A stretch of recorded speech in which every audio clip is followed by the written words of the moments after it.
Hello students of second semester. हम लोग unit 2 पढ़ रहे थे और लास्ट वीडियो में हम लोगों ने 2 लेक्चर देखे यूनिट 2 के, जिसमें हम लोगों ने कोरिलेशन को डिफ़ाइन किया, उसके कैरेक्टरिस्टिक्स को और उसके नेचर को समझा और कोरिलेशन में रिग्रेशन से क्या डिफरेंस है या टाइप्स ऑफ कोरिलेशन में पॉजिटिव, नेगेटिव और स्पूरियस कोरिलेशन को समझा। अब कोरिलेशन को हम कैसे कैलकुलेट करते हैं, जो कि लॉन्ग क्वेश्चन में इसका न्यूमेरिकल ही आता है, और इसको हम कैसे कैलकुलेट करेंगे, कैसे कोरिलेशन के सवाल को हल करेंगे, उसके लिए कोफिशिएंट ऑफ कोरिलेशन निकालते हैं। और कोफिशिएंट ऑफ कोरिलेशन को कैलकुलेट करने के लिए हमें कार्ल पियर्सन ने एक फार्मूला दिया था। तो सबसे पहले हम कार्ल पियर्सन के फार्मूले का यूज करते हैं और कोफिशिएंट ऑफ कोरिलेशन को बताते हैं। ओके, तो कोएफिशिएंट ऑफ कोरिलेशन के लिए हम कार्ल पियर्सन के फार्मूले को यूज़ करते हैं। और सबसे पहले देखते हैं कि कार्ल पियर्सन ने फार्मूला किस तरह से दिया था, उसको कैसे यूज़ करने के लिए क्या क्या उसके स्टैंडर्ड्स बताए थे उस फार्मूले के। तो डायरेक्ट हम फार्मूला देखेंगे और उसके लिए वैल्यू कैसे हम कैलकुलेट करेंगे वो देखेंगे, और डायरेक्ट वैल्यू को पुट ऑन करेंगे फार्मूले में और हमें कोफिशिएंट ऑफ कोरिलेशन मिल जाएगा, और फिर हम उसके वैल्यू वहाँ से फाइंड आउट करके कंक्लूजन तक जाएंगे। तो Karl Pearson coefficient of correlation की बात करें तो कोफिशिएंट ऑफ कोरिलेशन सबसे पहले ये बता दें कि स्मॉल आर से डिनोट होता है। स्मॉल आर अल्फ़ाबेट का जो स्मॉल लेटर है आर, उससे हम इसको डिनोट करते हैं। और इसका जो फार्मूला है डायरेक्टली यहाँ पे लिखा हुआ है कि sigma D x into D y, x y suffix में है, डी फॉर डेविएशन, तो deviation of x into deviation of y का समेसन है, और ये डिवाइड हो गया under root sigma D x square into sigma D Y square से। ठीक है, अब ये डी एक्स डी वाई कैसे निकलेंगे और इसका स्क्वायर कैसे होगा, इसको हम लोग देखते हैं। तो जो डेविएशन होता है, पहले भी हमने पढ़ा था कि डेविएशन क्या होता है, किसी भी डेटा सीरीज़ का उसके हर एक वैल्यू से जब उसकी सेंट्रल वैल्यू यानी उसके एवरेज से हम जब डिफरेंस निकालते हैं तो वही उसका डेविएशन होता है। तो यहाँ पे जो डी एक्स है वो एक्स माइनस एक्स बार है। एक्स बार क्या है, मीन है, एवरेज है उस एक्स डेटा सीरीज का, और वाई का वाई बार है, तो d y deviation of y निकल जाएगा वाई माइनस वाई बार से। ठीक है, तो इस फार्मूले में इससे ये दिखाई दे रहा है हमें कि यहाँ पे जो डेविएशन लिया गया है फार्मूले के लिए, डी की जो वैल्यू एक्स और y, D x D y की जो वैल्यू ली गई है वो एक्चुअल मीन से ली गई है। यानी एक्स बार वाई बार को हम पहले कैलकुलेट करे हैं, फिर उससे डेविएशन निकाले हैं, फिर डी एक्स डी वाई मिला है, फिर डी एक्स का स्क्वायर किए हैं, उसका सिग्मा कर देंगे तो सिग्मा डी एक्स स्क्वायर, फिर डी वाई का स्क्वायर करके सिग्मा कर देंगे तो सिग्मा डी वाई स्क्वायर, और D x into D Y के कॉलम को मल्टीप्लाई करके जोड़ देंगे तो sigma D x into D Y मिल जाएगा। ओके, ये तो है कि एक्चुअल मीन से जब हम डेविएशन निकालेंगे, पहले हम मीन निकाल करके डेविएशन निकालेंगे, तब हम इस फार्मूले का यूज़ करेंगे। अब अगर हम एज्यूम्ड मीन से करें, जैसे कभी कभी बहुत बड़े बड़े नंबर्स हो जाते हैं, तो उसका अगर हम मीन निकालें, वो मीन डेसिमल में आ गया तो हर एक वैल्यू को माइनस करने में बार बार डेसिमल में आएगा, टाइम टेकन होगा, टफ कॉम्प्लेक्स सॉल्यूशन होगा। तो हालांकि उसके लिए कैलकुलेटर का यूज़ अलाउ है। तो आर की वैल्यू जब हम एज्यूम्ड मीन से निकालने की कोशिश करेंगे तब उसके लिए हमारे पास ये फार्मूला है। डायरेक्ट यहाँ पे हमको फार्मूला देखना है और वैल्यू यहाँ पे पुट करनी है।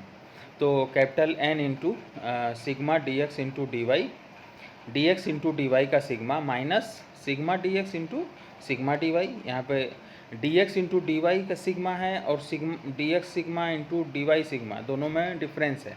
डी एक्स और डी वाई को मल्टीप्लाई करके जोड़ेंगे तब sigma D x D Y मिलेगा, और अलग अलग डी एक्स को जोड़ेंगे तो sigma D x sigma D Y मिलेगा। इस बात का ध्यान रखना है।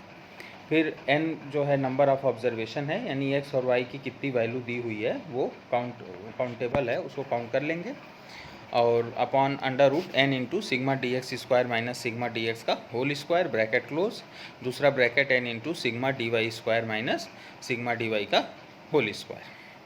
ठीक है, इस फार्मूले को 2-3 बार आप लिख लेंगे देख कर ही, तो आपके दिमाग में ये बैठ जाएगा।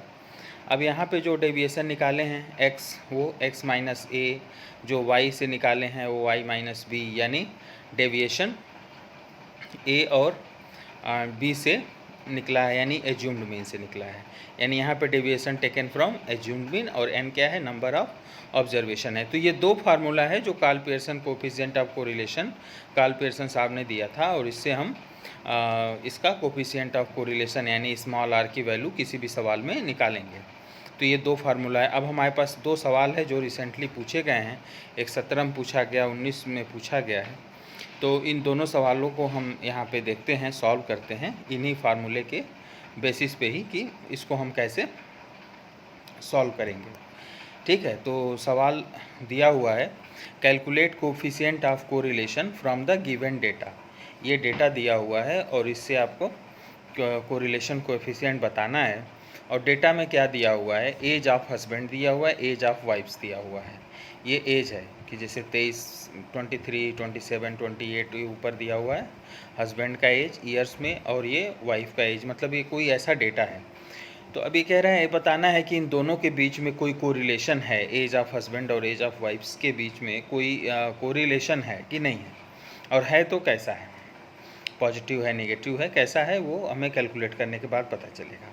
तो अब यहाँ से हमने मान लिया कि हस्बैंड के एज को हम एक्स से डिनोट कर दें और वाइफ की एज को वाई से। तो एक्स और वाई दो डेटा हमारे सामने मिल गया। यहाँ पे हमने कॉलम बना लिया। देखिए एक्स का डेटा हो गया 23, 27, 28, 29, 30, 31, 33, 35, 36, 39, और वाई का डेटा है जो एज दिया हुआ है 18, 22, 23, 24, 25, 26, 28, 29, 30 एंड 32। ये वाई का डेटा हो गया।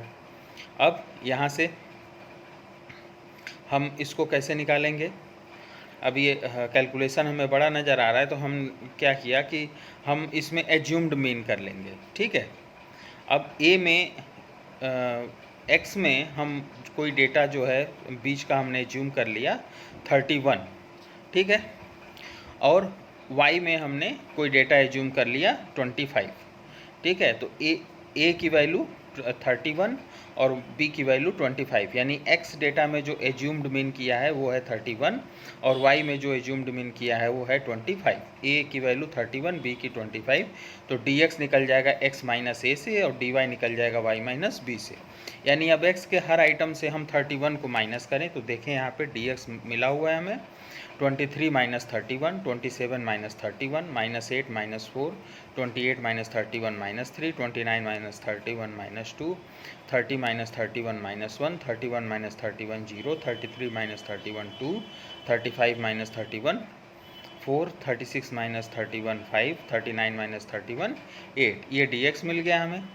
तो इस सारे डी एक्स को हमने जोड़ दिया तो सिग्मा डी एक्स। इसी तरह वाई में जो हमने 25 माना है एज्यूम्ड मीन, तो 18 minus 25 minus 7, 22 minus 25 minus 3, 23 minus 25 minus 2, 24 minus 25 minus 1, 25 minus 25 0, 26 minus 25 1, 28 minus 25 3, 29 minus 25 4, 30 minus 25 5 and 32 minus 25 7। इस तरह से हमें y माइनस बी यानी y माइनस 25, y के हर एलिमेंट से हमने 25 को माइनस किया तो dy मिल गया। तो अब dx dy मिल गया हमें, सबको जोड़ेंगे तो सिग्मा dx मिल जाएगा और y को जोड़ देंगे dy को तो सिग्मा dy मिल जाएगा।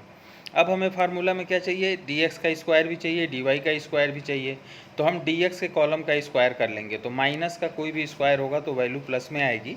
तो माइनस 8 है तो 8 इंटू 8 64, माइनस 4 है तो 16, माइनस 3 है 9, 2 है 4, 1 है 1, 0 का 0, 2 का 4, 4 का 16, 5 का 25, 8 का 64। ये डी एक्स स्क्वायर मिल गया, सारी वैल्यू पॉजिटिव है, हमने इसको जोड़ दिया डी एक्स स्क्वायर तो आ गया 203, 203। इसी तरह से डी वाई का हमने किया कि माइनस 7 का स्क्वायर होगा तो प्लस 49, माइनस 3 का 9, माइनस 2 का 4, माइनस 1 का 1, 0 का 0, 1 का 1, 3 का 9, 4 का 16, 5 का 25, 7 का 49। तो डी वाई स्क्वायर भी मिल गया, इन सबको जोड़ दिया तो हमें मिल गया 163। तो D x square D Y square इन दोनों पूरे कॉलम को जोड़ा तो इसका सिग्मा मिल गया। अब हम क्या करेंगे, d x into D Y का सिग्मा चाहिए, तो हम सबसे पहले डी एक्स और डी वाई का जो कॉलम है उसमें आपस में रिस्पेक्टिव एलिमेंट्स को मल्टीप्लाई करेंगे। ठीक है, तो देखिए डी एक्स डी वाई में दिख रहा है माइनस 8 इंटू माइनस 7, तो माइनस माइनस प्लस हो जाएगा, 8 into 7 56, minus minus plus 4 into 3 12, 3 into 2 6, -2 into -1 2, -1 into 0 0, 0 into 1 0, 2 into 3 6, 4 into 4 16, 5 into 5 25, 8 into 7 56। यानी dx और dy के कॉलम के हमने रिस्पेक्टिव एलिमेंट्स को आपस में जोड़ा तो dx इंटू dy मिल गया, ये मिला हमें। और ये वैल्यू जब हमने जोड़ दिया तो सिग्मा dx dy मिल गया हमें 179। अब देखिए हमारे पास सिग्मा dx आ गया, सिग्मा dy आ गया, सिग्मा dx स्क्वायर आ गया, सिग्मा dy स्क्वायर आ गया और सिग्मा dx इंटू dy आ गया। क्लियर।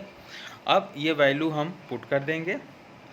आइए जब ये वैल्यू पुट करेंगे तो हमें r की वैल्यू मिल जाएगी। r का एज्यूम्ड मीन से जो फार्मूला है वो हमने सबसे पहले ऊपर यहाँ लिखा, n into sigma D x into D y minus sigma D x into sigma D y upon under root n into sigma D x square minus sigma D x का होल स्क्वायर ब्रैकेट क्लोज, दूसरे bracket में n into sigma D Y square minus sigma D Y का whole square. अब यहाँ पे n की value 10 है, sigma D x D Y का 179 है और माइनस सिग्मा डी एक्स 1 है और सिग्मा डी वाई 7 है, तो 1 इंटू 7 अपॉन अंडर रूट में n के जगह पे 10, सिग्मा डी एक्स स्क्वायर की जगह पे 203, फिर सिग्मा डी एक्स की जगह पे 1 का स्क्वायर, ये वैल्यू पुट किया। इसी तरह 10 into 163 sigma D Y square minus sigma D y की वैल्यू 7 का स्क्वायर, वैल्यू पुट किया, ऊपर आया 1790 माइनस 1 इंटू 7 ऊपर बच गया 1783, ये 2030 से 1 माइनस किया,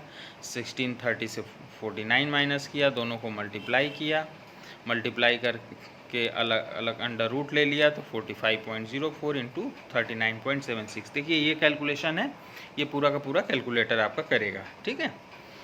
तो 1783 अपॉन इन दोनों को मल्टीप्लाई किया तो 1790.76 और जब डिवाइड किया तो आ गया 0.9956।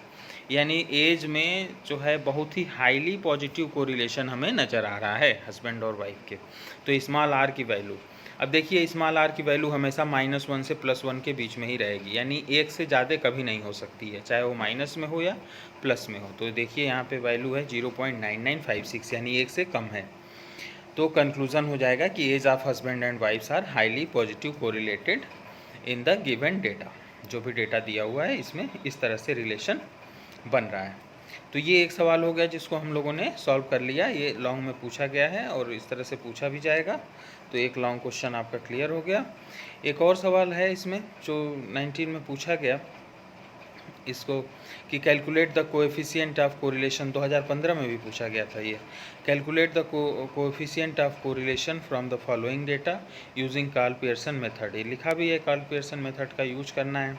5 डेटा है हमारे पास इनकम और एक्सपेंडिचर का, 48, 35, 17, 23, 47, 45, 20, 40, 25, 45। तो हमने मान लिया इनकम को x और एक्सपेंडिचर भी y, x और y से दोनों को डिनोट कर दिया। कॉलम हमारे पास डेटा का तैयार हो गया, x को जोड़ा। अब यहाँ पे x बार y बार निकाल लें और इससे हम इसका कोफिशिएंट ऑफ कोरिलेशन निकाल सकते हैं। इसके पहले हमने एज्यूम करके निकाला, इसमें डेटा हमें कम लग रहा है तो हम x बार y बार निकाल के चेक कर लें। तो x बार के लिए क्या होता है सिग्मा x अपॉन n, तो सिग्मा x की वैल्यू x के सारे एलिमेंट्स को जोड़ा हमने, 170 आया, 170 अपॉन 5 34 आ गया। y बार की value sigma y upon n यानी 175 जोड़ने पे आया, डिवाइडेड बाई 5 किया तो 35 आ गया, यानी x बार y बार मिल गया। अब dx और dy हमें मिल जाएगा x माइनस एक्स बार और y माइनस वाई बार, यानी x के सारे एलिमेंट से 34 को माइनस करें और y के सारे एलिमेंट से 35 को माइनस करें। तो 48 minus 34 14, 35 minus 34 1, 17 minus 34 minus 17, 24 3 minus 34 minus 11, 47 minus 34 13। अब dx इन सब को जोड़ दिया तो सिग्मा dx 0 आ गया। इसी तरह dy निकाल लिया, 45 माइनस 35, 20 माइनस 35, 40 माइनस 35, 25 माइनस 35 और 45 माइनस 35, तो 10 माइनस 15 5 माइनस 10 10 आ गया। इस तरह से ये हमारा dx dy मिल गया। अब हमें क्या चाहिए, डायरेक्ट फार्मूले के लिए सिग्मा dx इंटू डी और dx square into dy square, अलग अलग सिग्मा करेंगे। तो dx dy मिल गया, तो अब हम dx इंटू डी निकाल लेंगे या dx का स्क्वायर निकाल लें। तो 14 का स्क्वायर 196, 1 का 1, 17 का 289, 11 का 121, 13 का 169, इस तरह से हम जोड़ देंगे सारे डी एक्स स्क्वायर को, 196 + 1 + 2 89 + 1 21 + 169 तो 776। इसी तरह डी वाई का स्क्वायर करेंगे, 10 का 100 - 15 का 225, 5 का 25, 10 का 100, 10 का 100, इन सबको जोड़ेंगे तो आ जाएगा 550। और D x into D y करेंगे तो 14 × 10, 1 × -15 -17 × 5 -11 × -10 13 × 10, तो यहाँ आ जाएगा 140 -15 -85 110 130। इन सबको जब जोड़ेंगे तो माइनस वाला एक साथ जुड़ के प्लस वाले में से घट जाएगा तो बच जाएगा 280। अब हमें वैल्यू मिल गया sigma D x, sigma D Y, sigma D x square, sigma D x D Y, sigma D Y square. तो अब इस वैल्यू को हम यहाँ पे फार्मूले में पुट करें तो sigma D x D Y हमारा कितना है 280 आया है, और upon under root sigma D x square की value 776 into D Y square की वैल्यू सिग्मा की 550, तो वहाँ पे रख दिया हमने 280 अपॉन अंडर रूट 426 800 यानी 426,800 ये वैल्यू आ गई 4,26,800। तो अब इसका हम अंडर रूट निकालेंगे तो आ जाएगा 653.29, तो 280 को डिवाइड करेंगे तो आर की वैल्यू आ जाएगी 0.42। ये भी प्लस में आया लेकिन 0.5 से कम आया, तो हम कह सकते हैं कि ये बहुत हाईली कोरिलेटेड नहीं है, ये इनकम और एक्सपेंडिचर एक दूसरे से। क्लियर? तो ये हमारा कोफिशिएंट ऑफ कोरिलेशन पे ये दोनों लॉन्ग क्वेश्चन हैं, आए हुए सवाल हैं। इन दोनों को वीडियो के आधार पे आप ज़रूर सॉल्व कर लीजिए। क्लियर?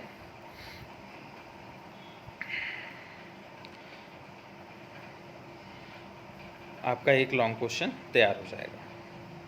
क्लियर? इस वीडियो को ज़रूर देखें और इसमें जो दोनों क्वेश्चन दिए हैं इसको एक बार अपने मन से सॉल्व करें और इसको आप सॉल्व करके फोर्साइज पे और आप ERP पे अपलोड करेंगे। Okay, thank you.